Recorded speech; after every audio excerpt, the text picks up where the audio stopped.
ಮೊಟ್ಟೆ ಪಲ್ಯ ಅಂದರೆ ಬರೀ ಮೊಟ್ಟೆ ಪಲ್ಯನೇ ಮಾಡಿಲ್ಲ, ಅದರೊಳಗಡೆ ನುಗ್ಗೆ ಸೊಪ್ಪನ್ನು ಸುಧಾ ಮಾಡಿದ್ದೀನಿ, ಹಾಕಿದ್ದೀನಿ.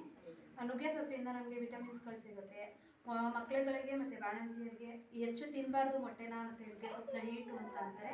ಅದರಲ್ಲೇ ಹೆಚ್ಚು ಪೌಷ್ಟಿಕಾಂಶ ಇರೋದ್ರಿಂದ ಮೊಟ್ಟೆ ಮತ್ತು ನುಗ್ಗೆ ಸೊಪ್ಪು ಎರಡನ್ನೂ ಮಿಕ್ಸ್ ಮಾಡಿ ಮಕ್ಕಳು ಮೊಟ್ಟೆ ಸೊಪ್ಪೊಳಗಡೆ ಮೊಟ್ಟೆ ಹಾಕಿರೋದ್ರಿಂದ ಮೊಟ್ಟೆನೂ ತಿಂತಾರೆ ಅಂತ ಅಂದ್ಬಿಟ್ಟು ಹಾಕಿದ್ದೀನಿ.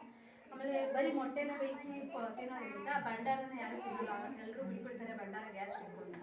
ಮೊಟ್ಟೆಲಿ ಭಂಡಾರದಲ್ಲಿ ಅತಿ ಹೆಚ್ಚು ಪೌಷ್ಟಿಕಾಂಶ ಇರೋದ್ರಿಂದ ಎರಡನ್ನೂ ಮಿಕ್ಸ್ ಮಾಡ್ಕೊತಿರೋದ್ರಿಂದ ಎರಡು ವಿಟಮಿನ್ಸ್ಗಳು ಮತ್ತು ಕಬ್ಬಿಣಾಂಶಗಳು ಖನಿಜಗಳು ಎಲ್ಲ ಸಮತೋಲನವಾಗಿ ಸಿಗ್ತವೆ ಅಂತ ಅಂದ್ಬಿಟ್ಟು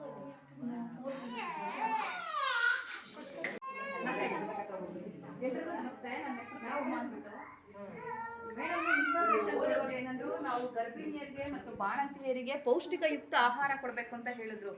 ನನಗೆ ತಲೆಯಲ್ಲಿ ಒಂದು ಅನಿಸಿದ್ದೇನು ಅಂತಂದ್ರೆ ನಾವು ಡೈಲಿ ಪೌಷ್ಟಿಕಯುಕ್ತ ಆಹಾರನೇ ಮಾಡ್ತೀವಿ. ಬಟ್ ನಾವು ಮಹಿಳೆಯರು ಒಂದು ತಪ್ಪು ಏನ್ ಮಾಡ್ತೀವಿ ಅಂದ್ರೆ ಬೆಳಿಗ್ಗೆ ಮಾಡಿರೋ ತಿಂಡಿನ ಮತ್ತೆ ರಾತ್ರಿ ಬಿಸಿ ಮಾಡಿ ತಿನ್ನೋದು, ಮಧ್ಯಾಹ್ನ ಮಾಡಿರೋ ಸಾಂಬಾರ್ನ ನಾಳೆ ಬಿಸಿ ಮಾಡಿ ತಿನ್ನೋದ್ರಿಂದ ಯಾವುದೇ ರೀತಿ ಪೌಷ್ಟಿಕ ಆಹಾರ ಸಿಗಲ್ಲ.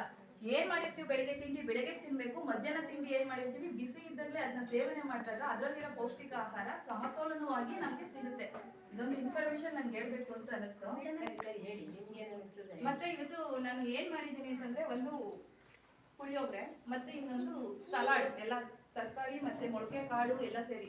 ಏನಕ್ಕೆ ಅಂದ್ರೆ ನಾವು ಗಡಿಬಿಡಿಯಿಂದ ಇರೋ ಈ ಜೀವನ ಶೈಲಿನಲ್ಲಿ ಬೆಳಿಗ್ಗೆ ಹೊತ್ತು ಜಾಸ್ತಿ ರೈಸ್ ಐಟಮ್ ಮಾಡ್ತೀವಿ. ಸೊ ರೈಸ್ ಇಂದ ಏನ್ ಸಿಗ್ಬೇಕು ಅದು ಎಲ್ಲಾ ವಿಟಮಿನ್ಸ್ ಪ್ರೋಟೀನ್ಸ್ ಸಿಗಲ್ಲ. ಅದ್ರ ಜೊತೆಗೆ 5 ನಿಮಿಷ ಟೈಮ್ ಮಾಡ್ಕೊಂಡು ಒಂದು ಸಲಾಡ್ ಮಾಡೋದ್ರಿಂದ ಏನು ಮೊಳಕೆ ಕಾಳು ಬೆರೆಸಿ ಒಂದು ಅದ್ರಿಗೆ ವಿಟಮಿನ್ ಡಿ ಸಿಗುತ್ತೆ ಅಂತ ಹೇಳಿದ್ರು, ವಿಟಮಿನ್ ಎ.